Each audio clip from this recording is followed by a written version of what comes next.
Blessings. This is Reverend Dr. Leslie Dorizel inviting you to It's a Leap of Faith thing, African dance and yoga.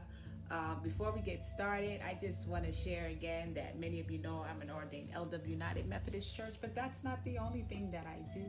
I'm also a certified holistic health counselor. I'm a yoga instructor. I'm a spiritual guide and coach. I'm a high priestess. I'm a divinely feminine mentor. I'm a way shower. I'm a healer. I'm a truth teller and a truth seeker. I am a wisdom womb, W-O-M-B, woman. And I also wanted to share that I've been given the Egyptian name Dr. Asarai Atana Akumen, which means messenger of light. And so as we go along in our study in our course, I'll share more about me and all of my Egyptian understanding, which is the basis and the premise for this course.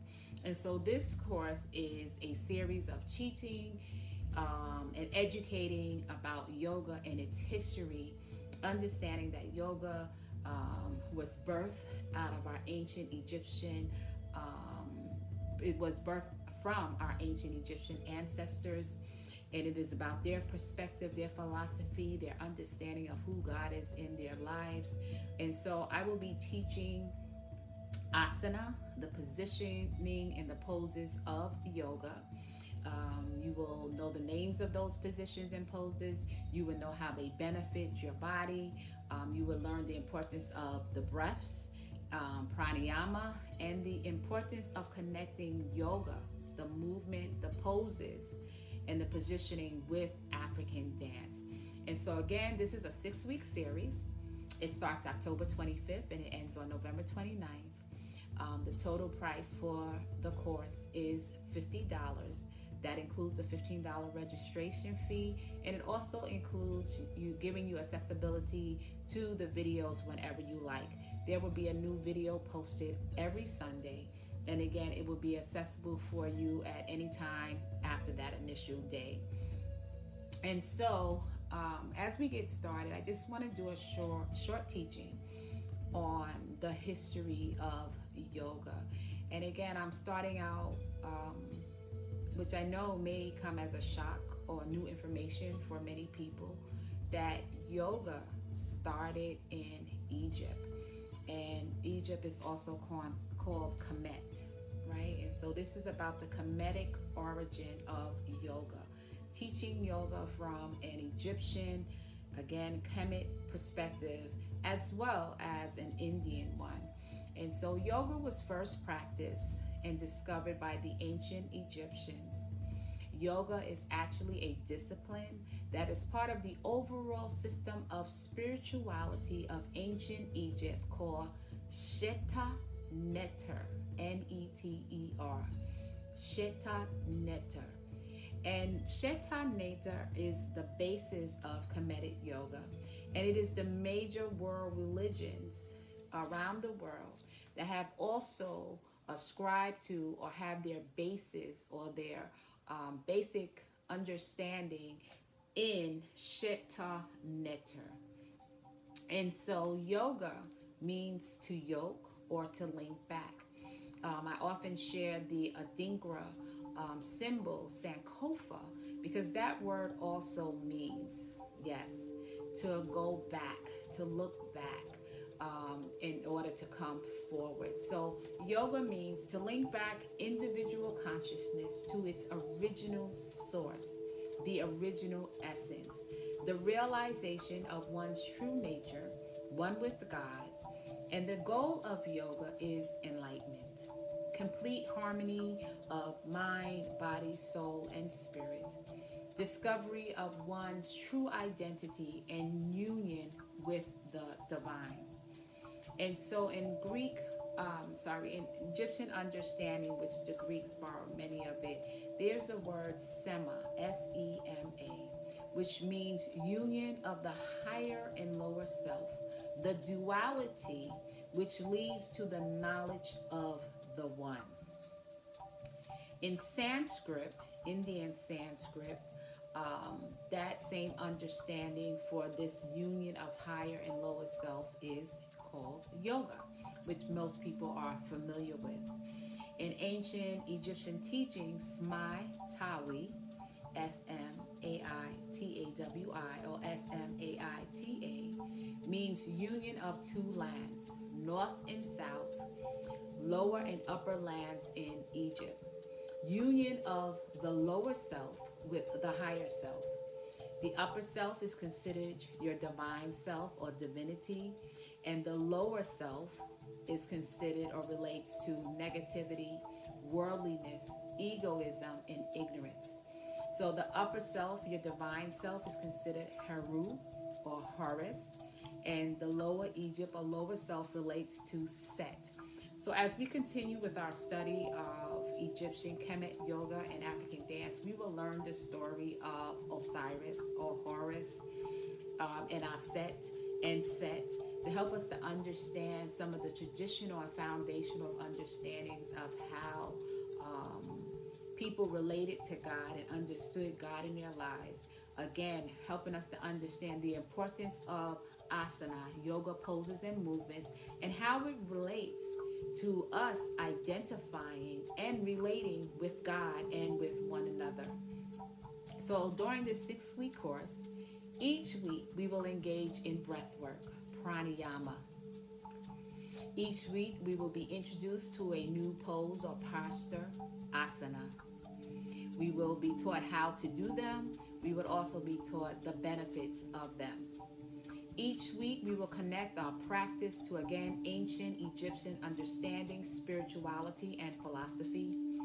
Each week we will engage in African dance, connecting it to the poses and breath work the same way our African ancestors did.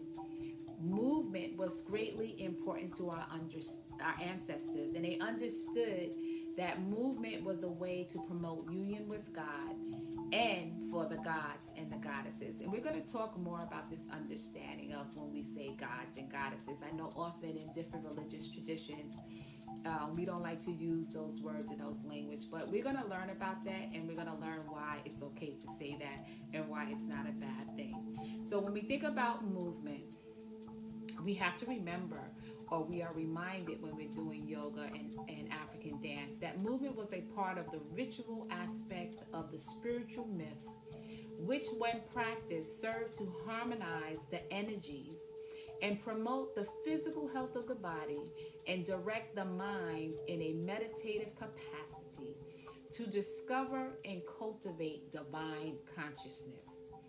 The understanding was by acting and moving like the gods and goddesses, one can essentially discover the character, energy, and divine agency. So I know I said a lot there, but this is the main thing that I want all of us to get. This is about our spiritual enlightenment. This is about our spiritual awakening.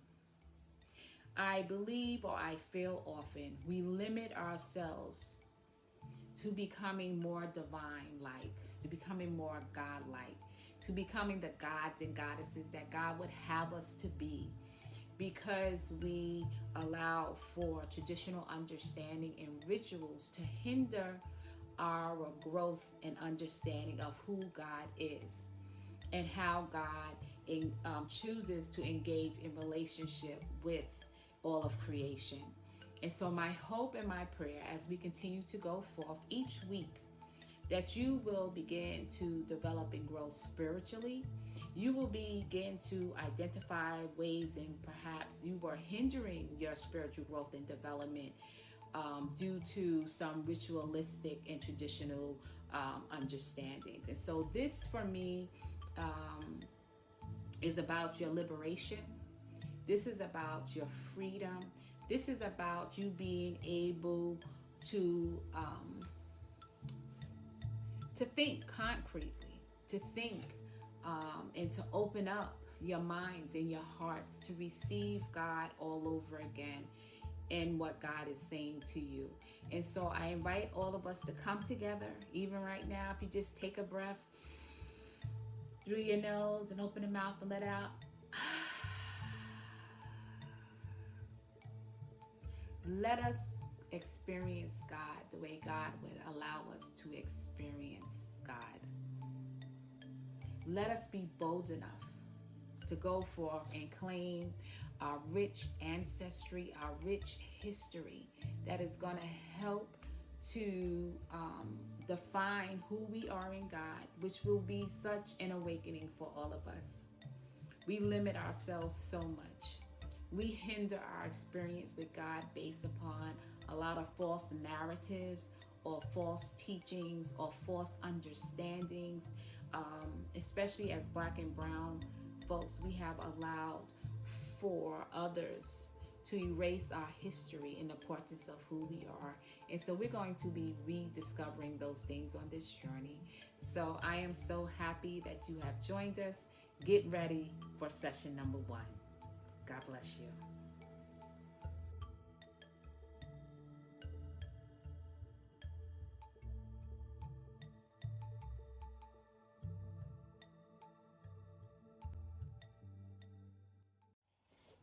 Welcome to session 1. We will begin today with our warm-up.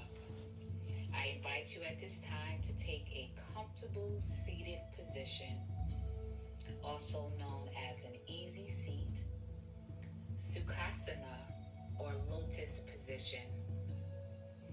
The purpose and function of a comfortable seat, or Sukhasana, it is a great way for us to begin our class. It helps us to focus the mind for practice, and it sets the body up to be relaxed yet alert. It requires core strength to maintain a tall spine and to distribute our weight evenly over the sitting bones. We often take an easy seat because it is the most common posture used for meditation and, again, to begin our warm-up. At this time, as you prepare to take your comfortable seat, I invite you to use a bolster, a block, or a blanket. And the use of these items will help to elevate the hips. And so again, you are invited to use a bolster, a block, or a blanket.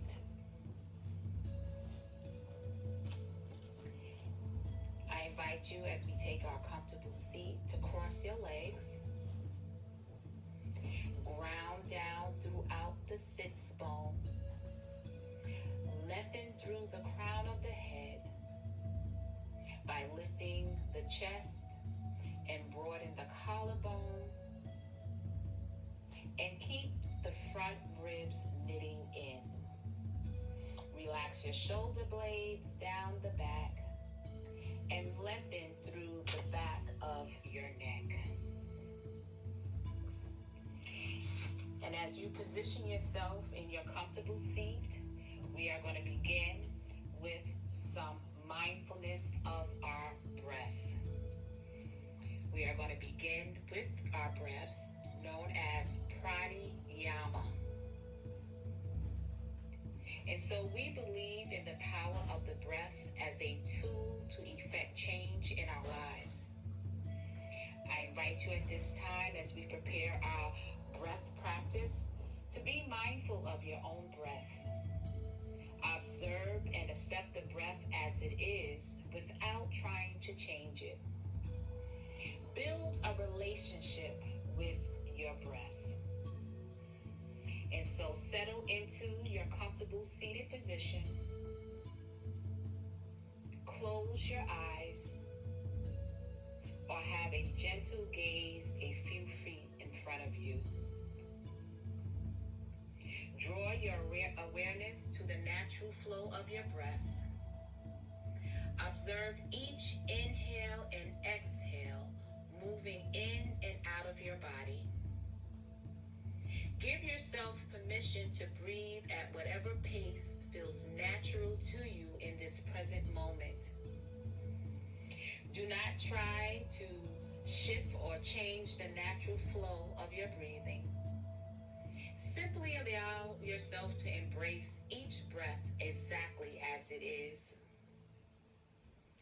With each inhalation, practice cultivating a wholehearted acceptance and say to yourself, I accept my breath. And with each exhaltation, say, I accept my breath. Continue this for a few moments.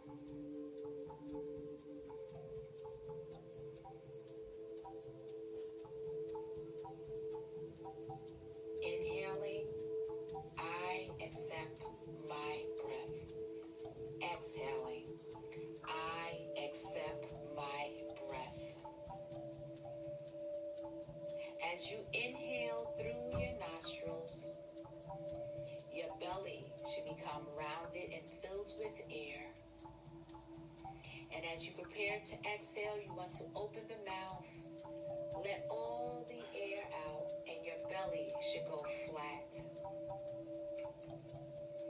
Continue this for a few more moments on your own. Inhale and exhale. Remember, this is your time to follow your own breath, not to change it, but to build a relationship with it. And let's take another inhale. And we're going to exhale that out. Inhale, belly is full. Exhale it out. And this last time for our breath. Inhale in. Belly is nice and full. Open the mouth and exhale it all out.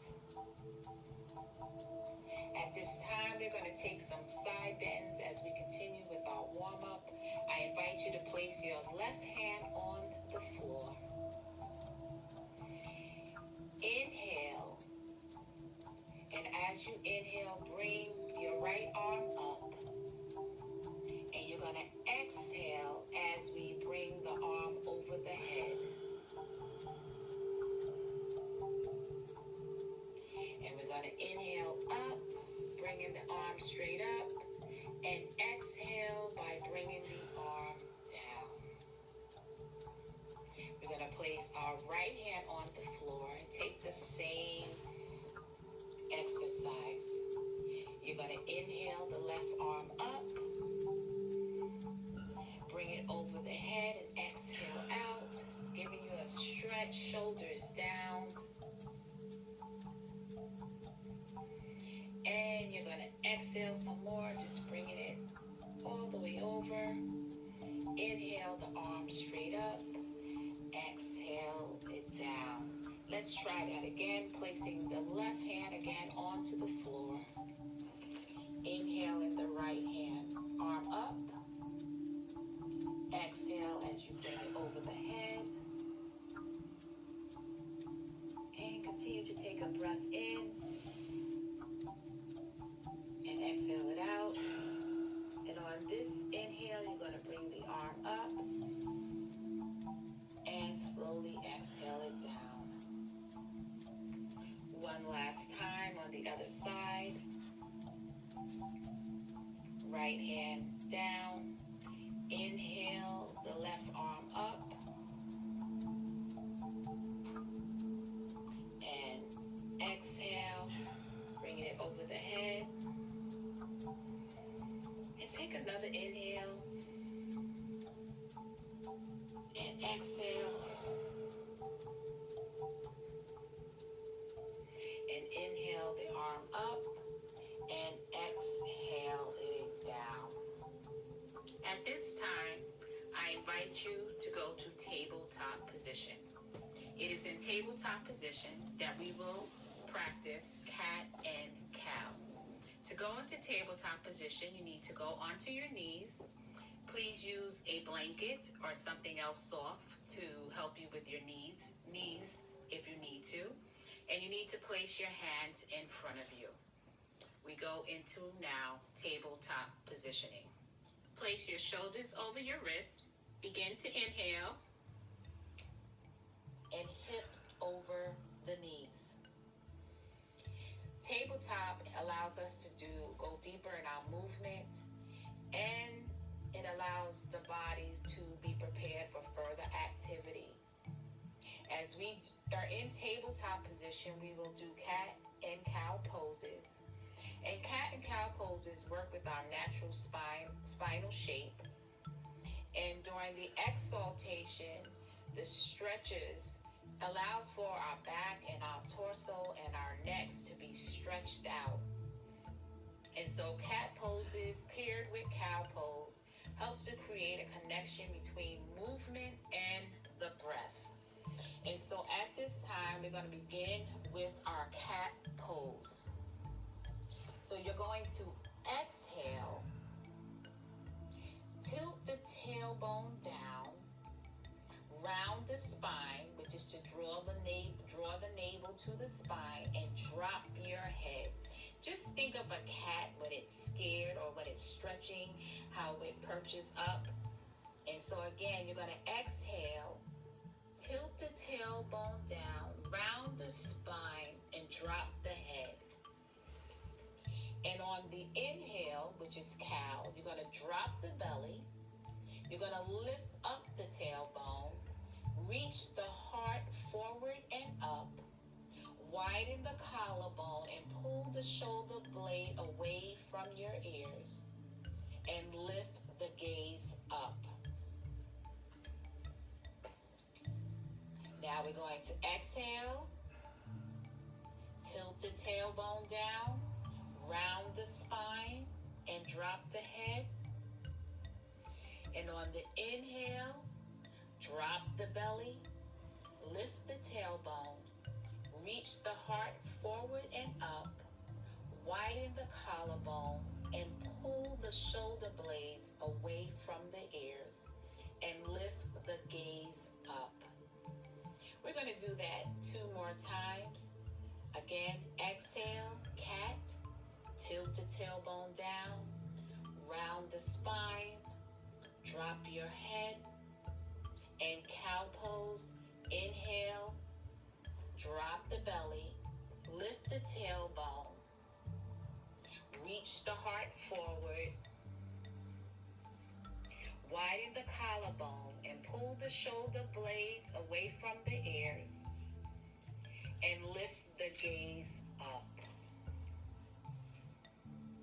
We will now go to child's pose. You're going to bring big toes to touch. Take your knees wide or together. Sit your hips back towards the heels. Extend your arms forward or rest at your sides. And rest your forehead on the floor or on a block. So again, bring the big toes to touch. Take your knees wide or together. Sit your hips back towards the heels. Extend arms forward or rest them at your side. Rest your forehead onto the floor or on a block. This is child's pose, Balasana. And the purpose of child's pose is to calm the nervous system and to focus our energy.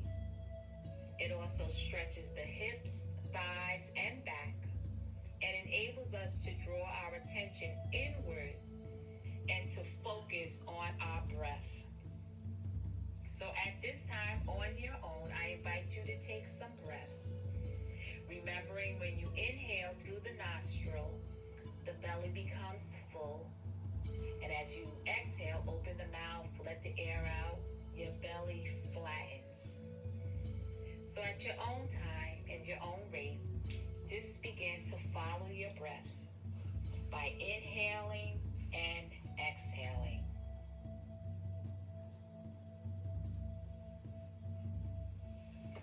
Again, child's pose helps us to reconnect mind, body, and breath.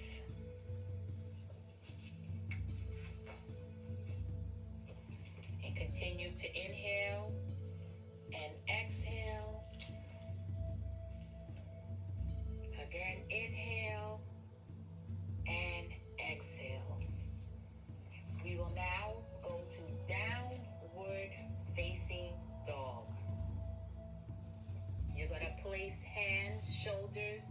with distance apart. Spread your fingers wide. Press into the inner hands and wrap the outer upper arms back. Firm shoulder blades and broaden across upper back. Engage the legs and reach the hips up and back to lengthen the spine. Draw heels down towards the earth. Keep the head and neck in line with the spine. And so I will repeat that. You were in child's pose. You're going to push back through the hips. Make sure your hands are shoulder width distance apart. You're going to spread your fingers wide. You're going to press into the inner hands and wrap the outer upper arms back. Your shoulders are firm, the blades and are broadened across your upper back. Your legs are engaged and you want to reach the hips up and back to lengthen the spine. You're going to draw the heels down towards the earth and keep the head and neck in line with the spine. Downward facing dog. Adho Mukha Savasana. In Kemet Yoga, it's called inverted nut, or it is also known as pyramid position. And downward facing dog is considered a transitional position. It is a place where you can take an active rest. It's a strengthening pose. Again, it's also an inversion position. It's a transitional position. Downward dog elongates and lengthens the muscles along the back body. And it is considered a mild inversion again, since the head is below the hips. This unique position or posture helps to increase blood flow to the brain and to stimulate the nervous system. So I know you've been in this position for a minute, so we're going to move on to now to crescent lunge, Anjane Asana. And you're going to step one foot forward, bring your right foot forward, lower the back knee to the ground or pad or a blanket. Position the front knee over the ankle. Place hands on the front thigh or reach arms up alongside the ears, palms facing each other. Press the top of back foot into the mat or tuck the toes under. Square your hips to face forward. Draw the belly in and up and lengthen the tailbone down. Lift the heart. And as you position yourself in crescent lunge, Anjane Asana, get comfortable. Now we're going to transition to the other leg. So I invite you to go back to downward facing dog.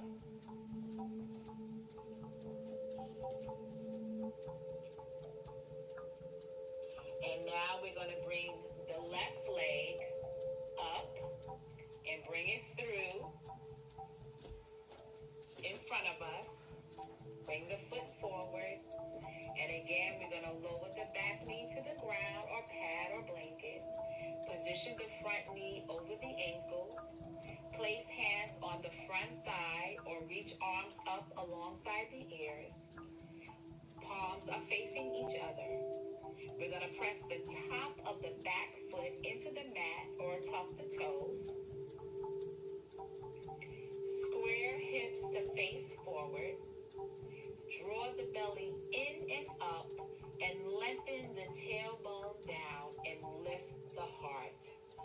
And we're going to stay here for a moment because Anjane Asana is a very deep grounding lunge with many different variations.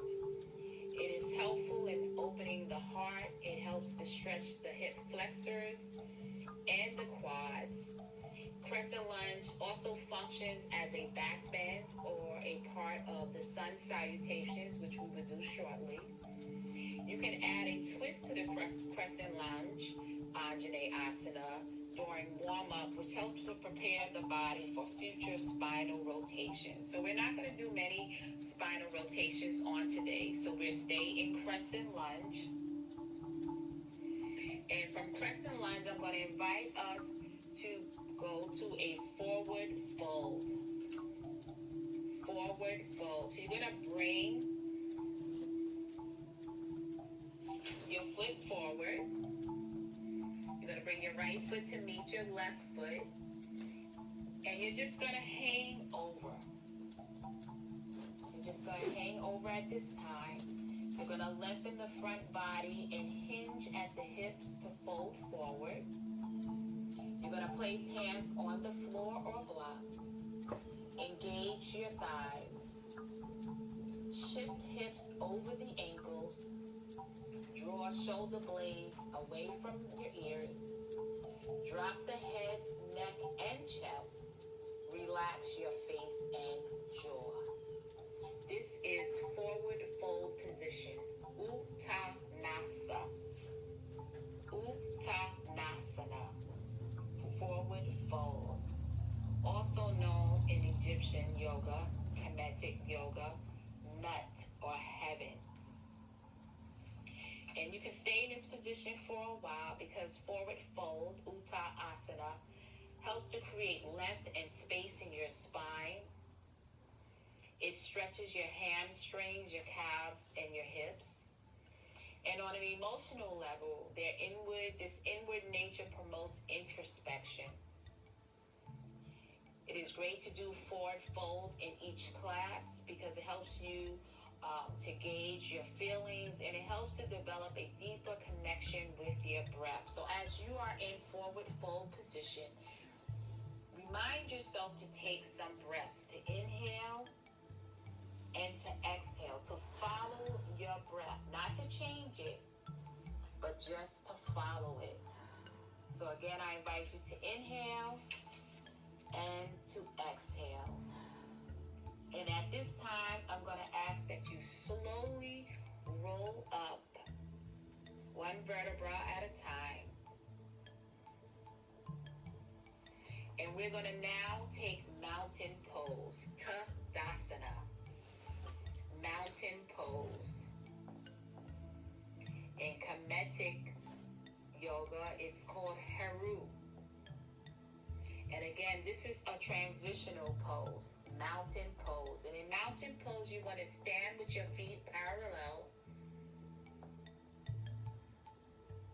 You want to ground through the triangular base of each foot. Lift inner and outer arches.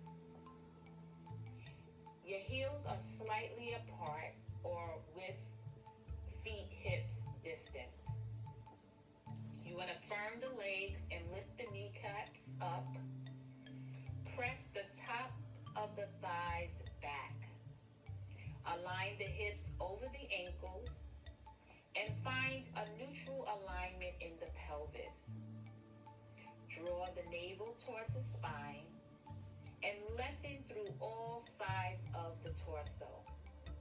Maintain the natural curves of your spine.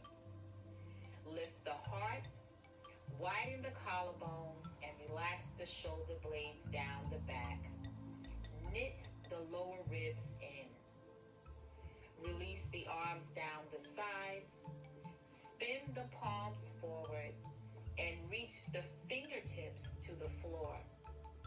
Lengthen the back of the neck and reach up through the crown of the head. Mountain pose. Tadasana, also known as Heru. And mountain pose is the foundation of all the standing poses. It is a stabilizing and grounding posture, commonly used as a transition between asanas. This foundational pose helps to improve posture, it strengthens the legs, and it increases self-awareness. Again, Tadasana, mountain pose. From Tadasana, mountain pose, we're going to go to extended mountain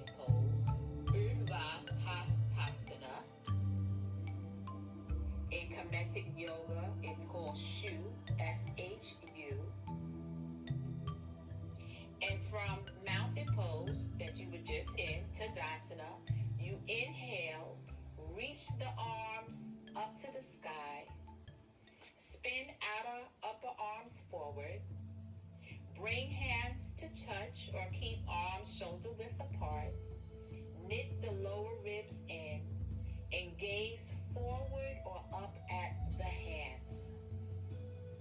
Extended mountain pose, Urdhva Hastasana. In Kemetic Yoga, Shu, S-H-U. Extended mountain pose helps align the spine properly, and it is an important component for sun salutations that we will be taking shortly. Standing in extended mountain pose creates space between the vertebrae, which helps improve posture and prepare the spine for deeper movement. Extended mountain pose stretches the side, the body, the spine, the shoulders, and the belly. And so I'm going to invite us to take some breaths. You can lower your arms down. Go back to Tadasana, mountain pose. Again, we have our arms to our sides and we have our palms up. Or we can also put our hands in prayer in front of our chest. And now you're going to inhale. Remember, filling the belly up. Inhale, the arms coming up, reaching up to the sky. And you can have your hands touch or keep them shoulder width apart. And you can gaze forward. And then you can exhale them down back to mountain pose, Tadasana. And do that for a couple of times on your own. Inhale the arms up. And exhaling them down.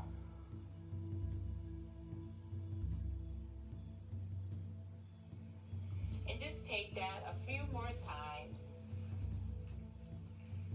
as we prepare to go to do our sun salutations.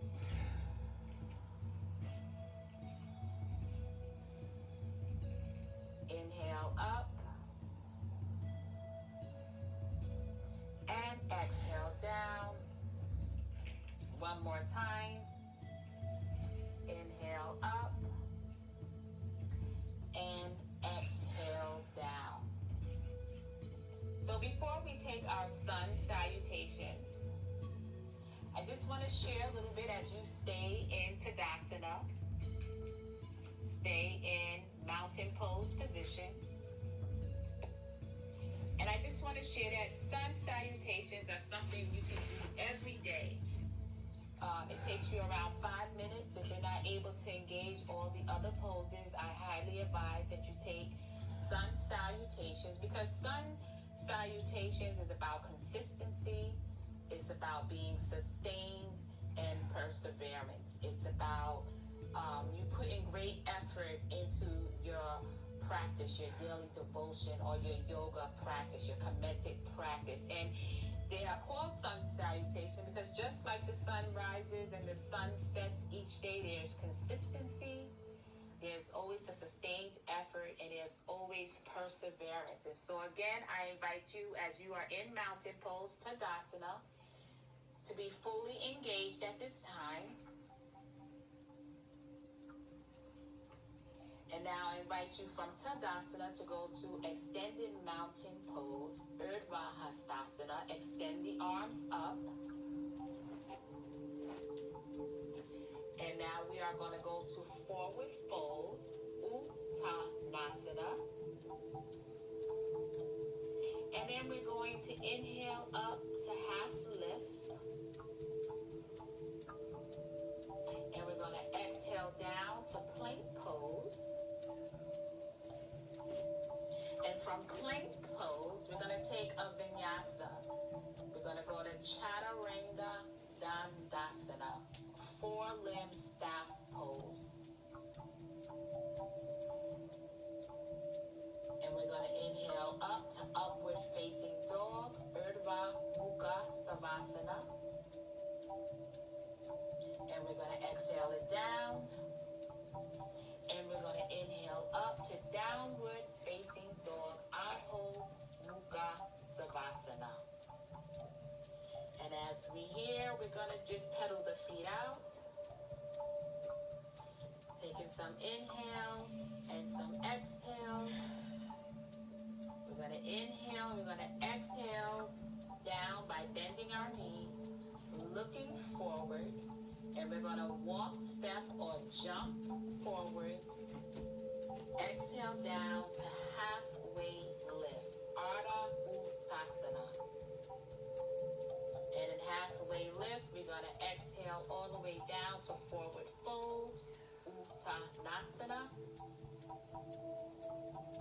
And we're going to slowly roll ourselves up to extended mountain pose, Urdhva Hattasana. And we find our way back to mountain pose, Tadasana. And so that was a lot, and there was a few poses we didn't go through, but there's ways that you can modify them. So let's take a sun salutation again. Surya Namaskar A. Standing in Tadasana, mountain pose. Inhaling and lifting the arms up to extended mountain pose, Urdhva Hastasana. Exhaling the arms down, all the way down to forward fold. Going down to forward fold, Uttanasana. Inhaling up to halfway lift, Ardha Uttasana. Now we're going to take our vinyasa, which is to exhale down to plank pose.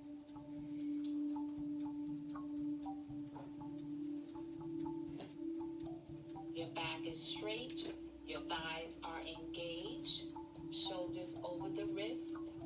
Everything is elongated from the back all the way through to the head. You're going to exhale, lower yourself down to four-limb staff pose known as Chaturanga Dandasana. You're going to exhale all the way down. And for some of us, we're going to inhale to upward facing dog, Urdhva Mukha Savasana. If you are unable to do that, you're going to inhale up to Cobra Pose, as I'm doing here. We're going to exhale it down. And now we're going to inhale all the way up to downward facing dog, Adho Mukha Savasana. And again, we're going to pedal the feet. Take an inhale and an exhale. And we're going to bend our knees. Look forward. Inhale. And we're going to either take some steps or we're going to jump forward and exhale down and inhale up to halfway lift, Ardha Uttasana. We're going to exhale down all the way to forward fold. And we're going to take a breath here. And we're going to slowly roll up. Our head is the last thing to come up. And we're going to extended mountain pose, Urdhva Hastasana. We've inhaled all the way up. Extended mountain pose. We're going to exhale to mountain pose, Tadasana. And this is where we're going to conclude our yoga practice for this day. And the last pose or position, one of the most important ones of the day, is Savasana, also known as corpse pose. And this is the pose where you lie on your back, take up space on your mat by extending your arms and legs long and wide. Allow your legs to externally rotate in hip sockets. Rotate your palms open toward the sky. Have your shoulder blades down and back. Just release your shoulders onto the earth. Close eyes softly. Unhinge your jaw. Relax your tongue from the roof of your mouth. And just release into the mat. Let go of any controlled breath. And this is the most important pose of the asana practice.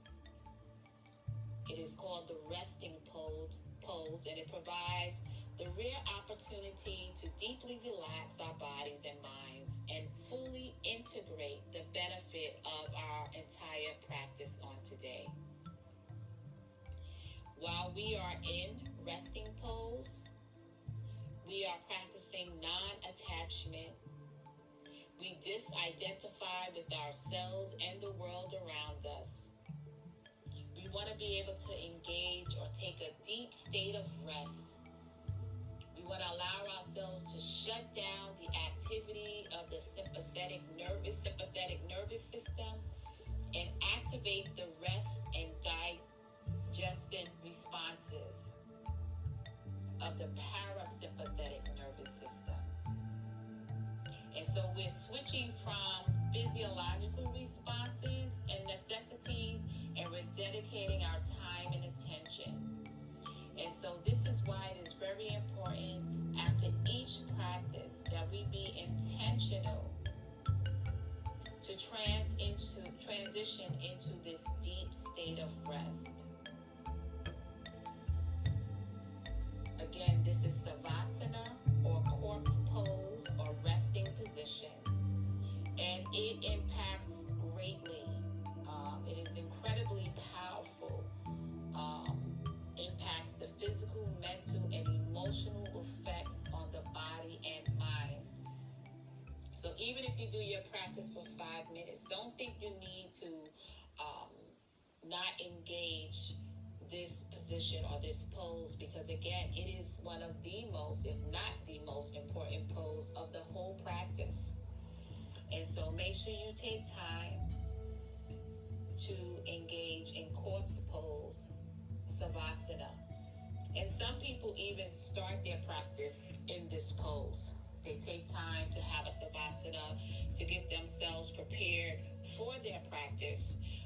But again, most importantly is to end your practice with Savasana. So we're going to allow for you to take your Savasana for 7 minutes, and then you will meet me back on the floor where we will begin to do our African dance movement.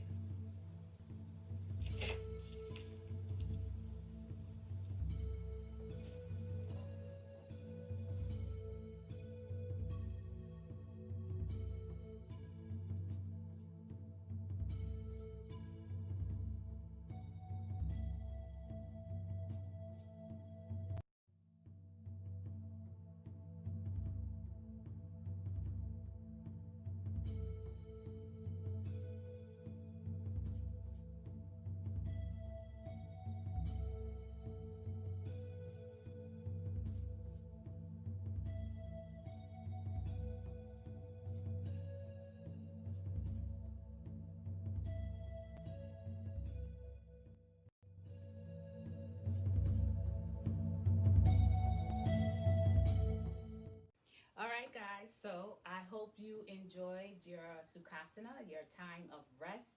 And so now we're going to use all that we did earlier today in yoga practice. We're going to do our breaths, and we're going to do some movement, and we're going to do it to African dance. So we're going to put the music on, and we're going to start out with isolations. So again, remember we did Tadasana. So we're going to take that same pose. However, we're going to bend more in the knees. Backs are straight. Stomachs are in. And you're going to breathe, inhale. And you're going to exhale. And while you're doing that, we're going to do isolation starting from our heads all the way down to the lower part of our body. And we're just going to go in right and right. left,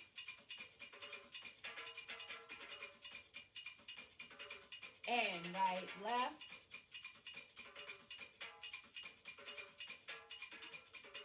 and down and up,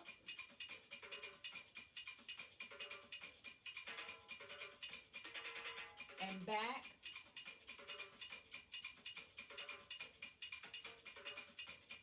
down, back,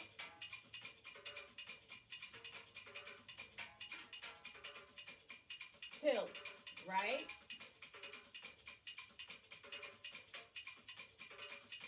get a good stretch, left,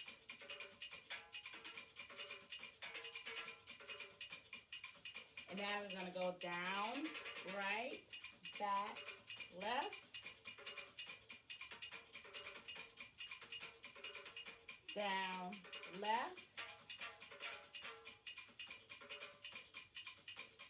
Try to keep your shoulders down. We're going to roll left, roll it all the way around, stretch it out.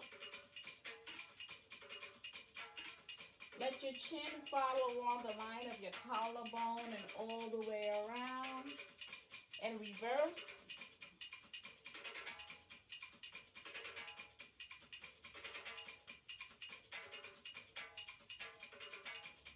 Very good. You're staying again in your knees are bent, so you're not putting too much weight on your legs. And we're just going to roll the shoulders back. Just giving it a good stretch and go forward. And we're already warmed up, so we're not going to spend too much more time warming up. Okay, and now we're going to take the upper body, the chest part. You're going to go front, center, contract it back, center, front, push it all the way out, center, contract back, center, and front, center, and back, center. So you're not doing this with your arms. It's more the upper body, your chest area. Front, center, back, center, and front, back, front, back, front, back, front, back. Now side, center, side, center, side. Just the upper body. Not the hips yet. Keep your hips still. And side, side. Hold the stomach in. Side, side, side, side. You can practice at home. Now we're going to go front, right, back, left. Front, right, back, left. Front, left, back, right. Front, left, back, right. Now roll. Remember just the top part of your body. Keep the hips still. That's why it's called isolation. You're isolating each part of the body. Keep the hips still. It looks like it's moving, but they really shouldn't. It's the upper body. Now let's bend even more. And we're going to do the hips and the pelvic area. So front, center, back. Stick it all the way out. Front, bring it all the way up. Center, back. Center, which is neutral. Front, center, back. Now, front, back, front, back. Loosen up these hip sockets. Give it a good stretch. Now let's go right, right, center, left, center, right, center, left, center. Only the hip part. And right, left, left. See, the upper body's not really moving, just all in the hips. It's in the bending of the knee. Now, right, front, right, back, left, front, right, back, left. Reverse, front, left, back, right, front, left, back, and roll. All right? So for my Caribbean people, this shouldn't be too much of an issue. All right? And all those who love Caribbean and salsa music, this shouldn't be an issue. All right, so we're kind of warmed up. Just get some legs, some stretch. We're going to do some very basic African dance today. Just a few steps to be in alignment with all that we did. And again, we're going to start in plie, knee bent. And we're up, and we're gonna start with what's known as kibbutz, right? So front, back, front, back, front, back, front, back, front, back, front, back, right? Let me just turn that off.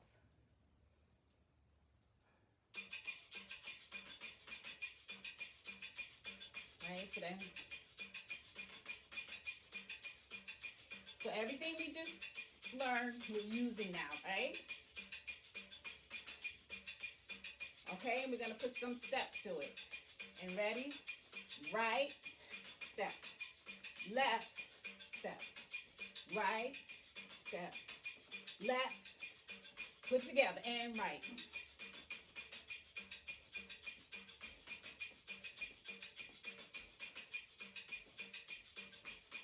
Now hands.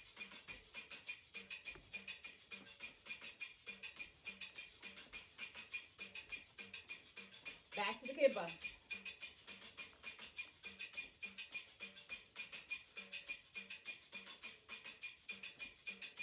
Double time.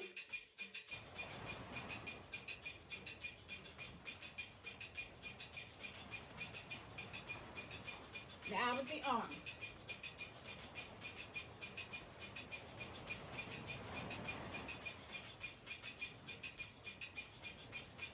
Okay, so we did kibbutz, very basic and African dance. And again, you can see how your earlier movement in yoga can help you with all that. Because in yoga earlier, we practice strengthening our backs, strengthening our legs, learning how to breathe, follow our breath, honor our breath, and have a relationship with our breath. And so I'm inviting you to do that again.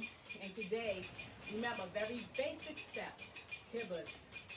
So again, it's all in the legs, making sure you plie, you bend, so you don't put a lot of strain on your back.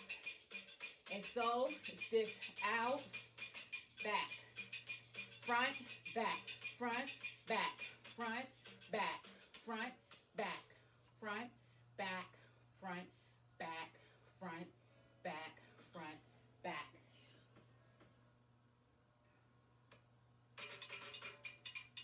Okay, we're gonna speed it up. And we did 3 steps. 5, 6, 5, 6, 5, 6, 7, and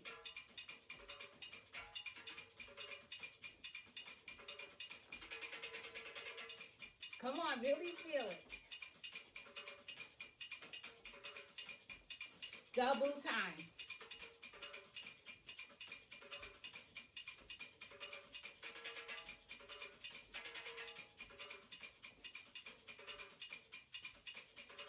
Arms.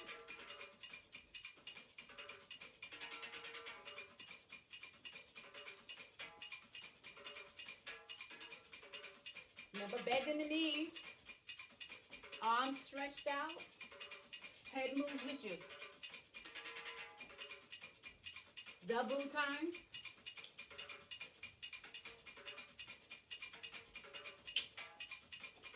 And front.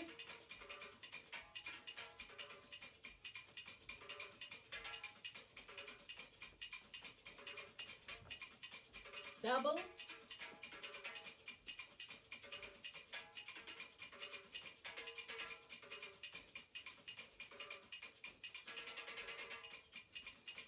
And out. Arms. Twist all the way.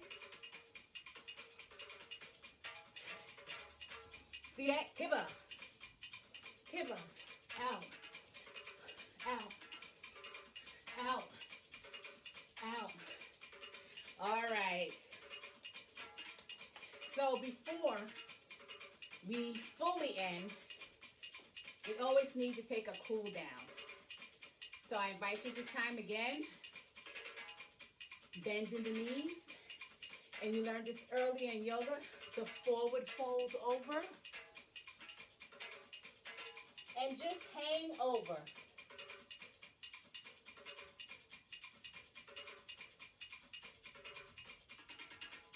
Come up to a half lip. Go back over, forward fold.